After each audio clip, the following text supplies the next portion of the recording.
L'azienda Subida di Monte nasce negli anni 70, più specificatamente nel 1972, grazie al papà Luigi Antonutti, che ha voluto realizzare il suo sogno, quello di avere un'azienda propria sul Collio. E quindi in quegli anni vengono acquistati i primi terreni, che sono 2-3 ettari, dopodiché vengono impiantati i primi vigneti. La prima bottiglia prodotta dall'azienda è stata appunto nel 1976 e da lì è stata cominciata il nome dell'azienda Subida di Monte.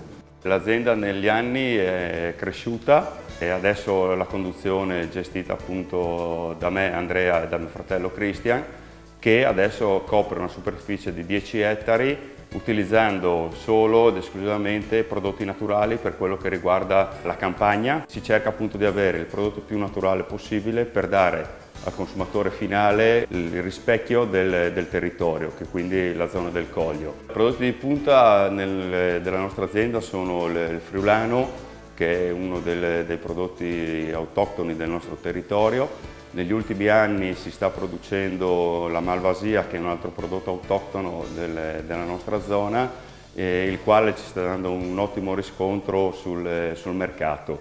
Ultimamente, negli ultimi 2 anni, è stato prodotto anche una bollicina, quindi un metodo classico, con esclusivamente uve al 100% di Chardonnay. Negli ultimi 4 anni abbiamo creato una specie di B&B dove ospitiamo tutto il periodo estivo i clienti o turisti che vengono a visitare il nostro territorio. All'insieme della nostra ospitalità nel dormire gli diamo anche appunto la possibilità di fare le degustazioni dei nostri vini.